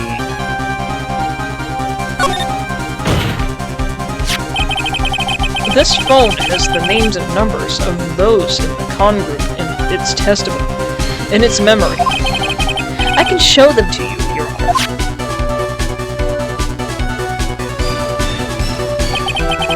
I don't believe this. What are you talking about? What are you trying to determine? Is who that phone belongs to? Who cares about what phone numbers are stored in it? Besides, who knows? Maybe you went and added some of those numbers in yourself. The witness is quite right. I'm afraid I have to reject the defense's proposal. That jerk is back to his arrogant, annoying self again! This cell phone. I got it! We should check for fingerprints. Fingerprints? Yes, Your Honor. Mr. Wellington must have left some fingerprints on this phone. Nick! Don't you remember? When you got that from Maggie, you wiped it off! I what? You said there was sand all over it, so... want it? I want it? Pretty thoroughly, too.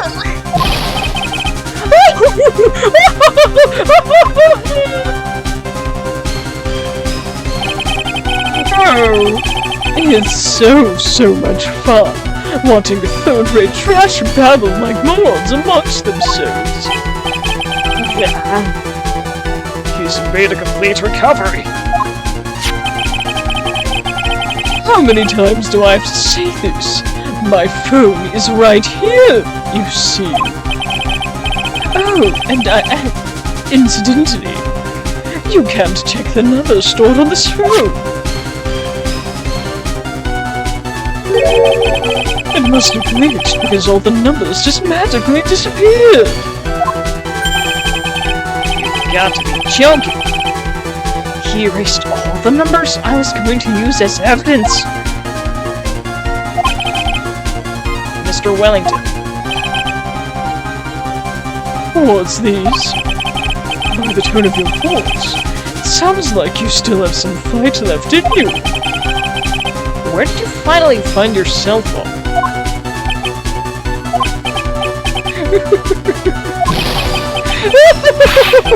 Oh, you are too much! And of course, you have no idea what I'm talking about.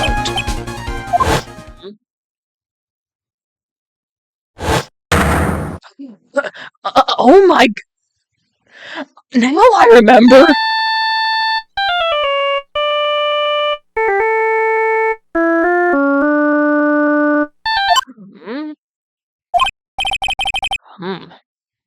Looks like they hung up.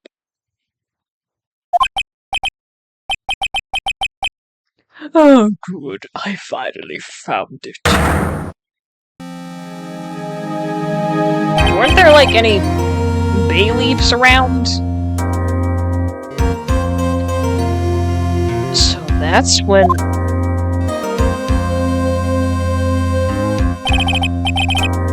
What's wrong, Mr. Attorney?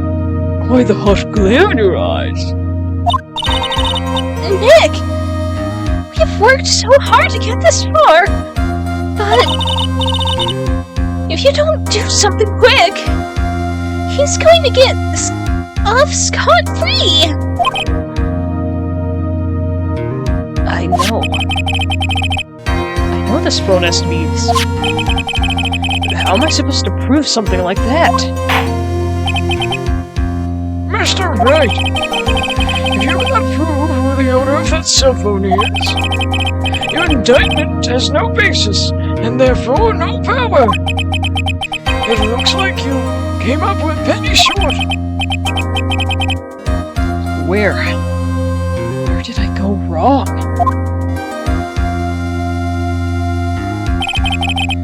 Don't blame yourself. You're merely a third-rate lawyer. You only made one big mistake. Who are you? What are you? That's something you haven't figured out for yourself yet. Who I am? The court hereby concludes the cross-examination. If that will be all, I'll have to bid you gentlemen and ladies goodbye. I have a reservation at that ultra-fancy restaurant on the upper side of town. Thank you for your assistance. You have had a stressful day, so please, bon appetit. What am I supposed to do? Am I supposed to just let it go at that? Hold it! Please wait, Your Honor.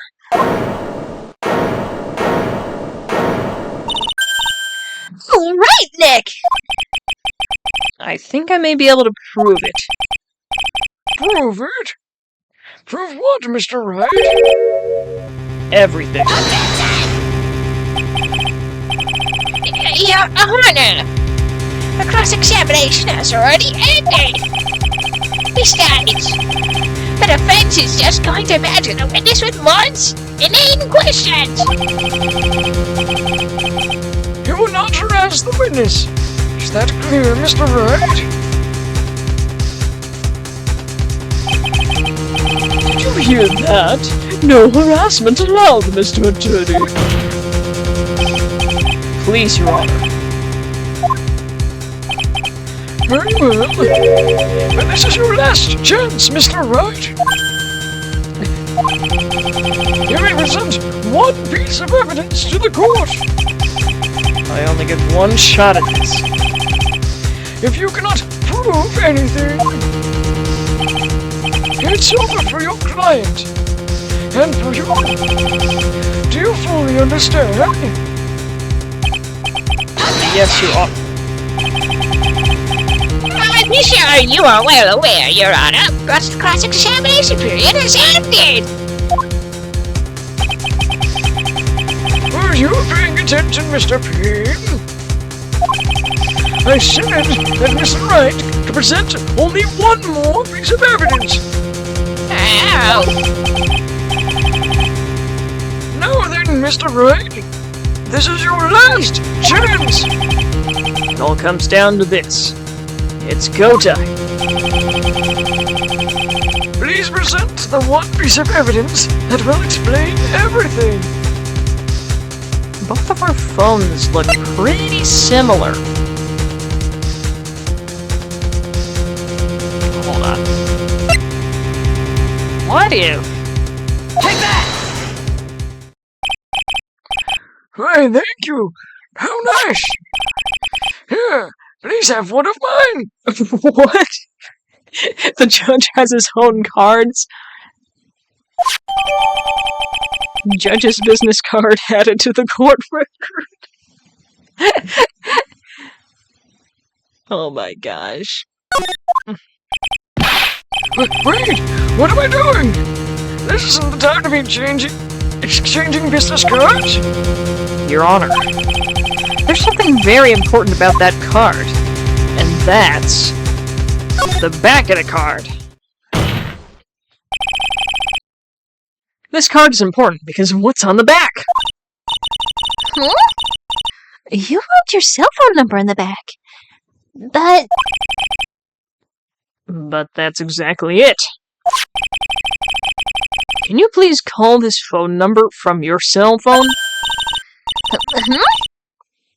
Right now? But court is still in session. It's okay. You'll see. Okay, if you say so. Here's the defense preparing something, Mr. Wright. We are going to call my cell phone now. And then the court will see everything for what it is. Of all the idiotic, stupid things you...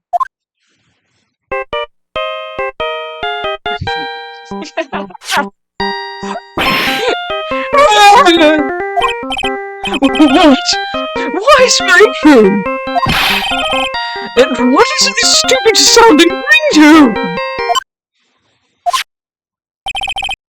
Mr. Wellington. How strange. I could almost swear that you're holding my phone. You're... No! It can't! By the way, before I forget, thank you very much for the lump on my head this morning. I don't think I need to explain any further. Except to say, when you went to retrieve your cell phone, you mistakenly took the wrong one!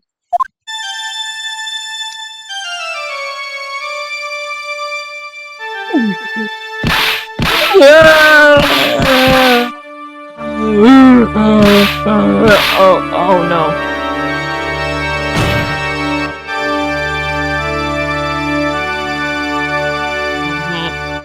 We did it!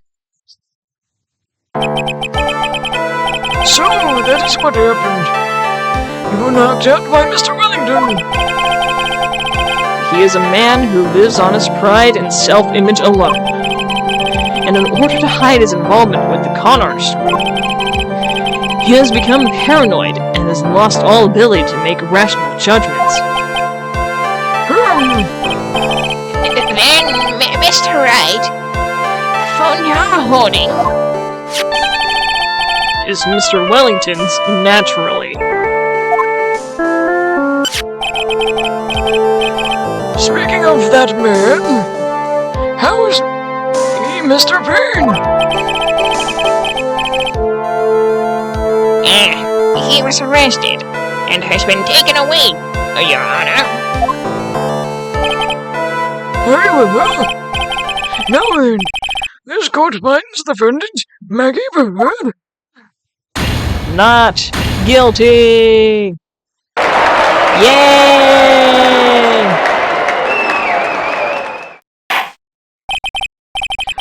That is all. This court is adjourned.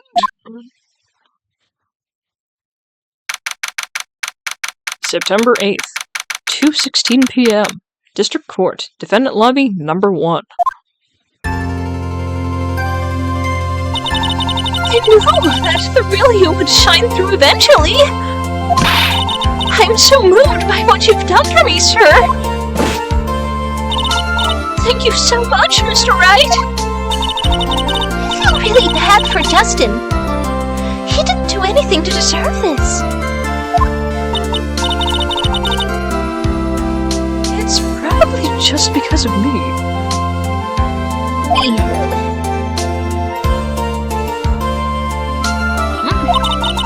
My whole life has just been nothing but a whirlwind of bad luck and failures. Your whole life? It can't be that bad, can it? Since I was 6 months old, when I fell from the 9th floor of my apartment building, I've been hit by all sorts of vehicles, got sick from all sorts of foods, failed at almost every test I've taken, experienced almost every kind of disaster. I've never won, or even tied at a game of tic-tac-toe.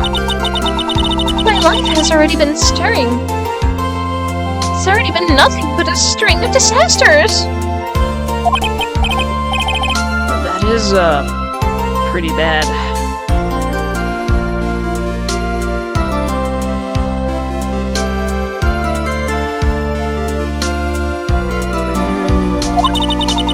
Until now, I went to college. I was known as the goddess of misfortune.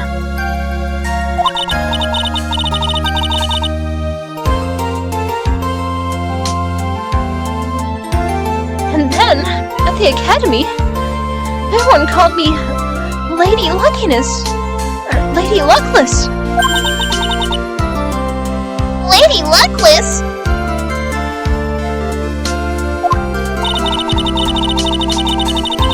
What's worse is that my misfortune always seems to latch onto those around me. What do you mean? When I see someone in trouble, I always try to help. Ah, that's right. You were talking about this earlier. It happened again recently too, sir. There was an old lady pacing back and forth by the pedestrian crosswalk. I gave her my hand, and before I knew it, we were having dinner at my house. Oh.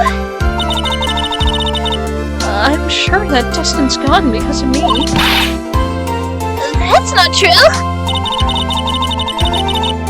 That love didn't even have any sort of special meaning. It was just a present to say thanks for covering one of my night shifts. Oh, I see. Everything is all my fault. Dustin's death. Your head being all messed up. Well, I don't think my head is that messed up yet. I'm going to find a new life for myself starting now. The next time we meet, I'm sure I'll have found a whole ocean's worth of good luck by then, sir. Yeah, after all, the goddess of misfortune is only a name. You bet! I'm gonna make it! I promise! Next time we meet, I'll only be an unlucky person instead of a goddess. Yeah, that's the spirit. Well, Mr. Wright, Maya, I should be going. Okay! Good luck to you! Thanks! You take care of yourselves too!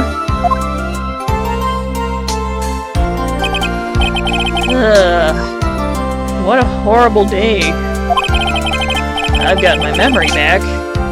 Things are still a little fuzzy. But you're okay! That's what counts! You really had me worried! Come on! Let's go back to the office!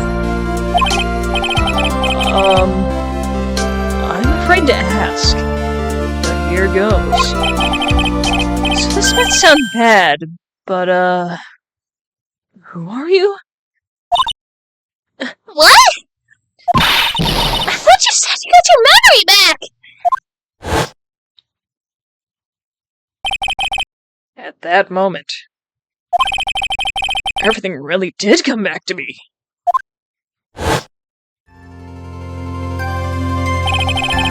Detective Gumshoe? He's someone I've had clashes with in the past during certain cases. But he's also been a good ally during others. The judge. He's lovable, kind old man who is easily swayed by other people's opinions. But in the end, he always comes up with the right verdict. This person. I haven't got a clue. He seems to know me, but maybe he's mistaking me for someone else. I'm Mr. Bean! And this girl. Maya? You finally remembered! This is Maya Fey, my assistant. That's right. I've so many unforgettable memories about her. For example, Earth to Nick! What's wrong? You keep staring at me. Don't tell you've missed me. well, yeah, I suppose I have. Hello, one. Welcome in. How you doing? I feel like I haven't seen you in ages. Oh? Well, I'm back now. So it's time for us to create new memories together. Alright, sounds good. All the phone numbers on my phone were erased by Mr. Wellington. I guess I have to start over from the very beginning. Come on, Nick! Let's go to our usual burger joint. Okay. Actually, it hasn't even been that long since you came back into my life. Yeah, same here. Doing alright for now. And that's the story. That story began on one rainy afternoon, 2 months ago. Episode 1, The Last Turnabout. The end.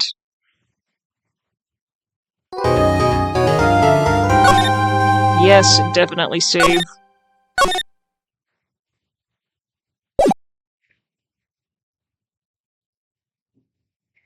And I think we will go ahead and end it here.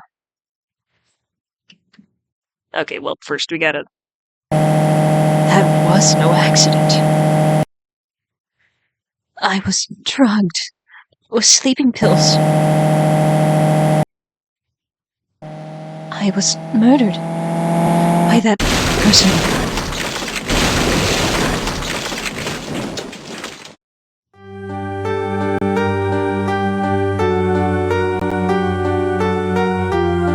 That's why I took my revenge. It's only fair, isn't it, Eenie?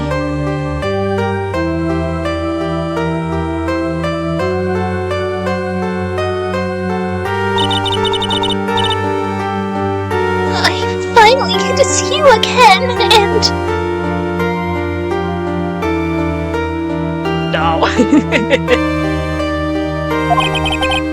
It's not your fault. You didn't do it. No, I did it! I killed that person! But that wasn't you. It doesn't matter. It might as well have been me.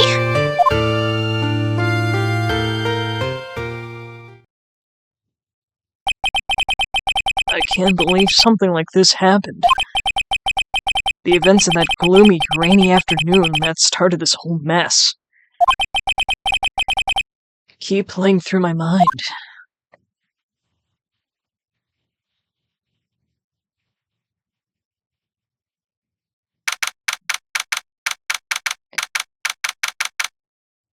June 16th, 3:45, 3:34, jeez, p.m. Wright & Co. law offices. Ah! Who are you? Alright, well, I'm gonna save, and then we'll go ahead and go to the crypt.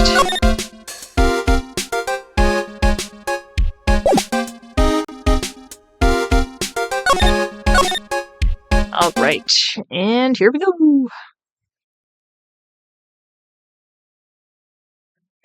Well, things are getting interesting for the first part of the second part. Or first trial chapter? I don't know what to call these. Alright, but let us see who there is to raid.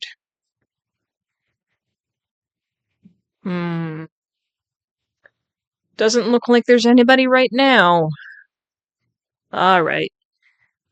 Well, with that being said, thank you guys, and I will see all of you next time. Bye-bye!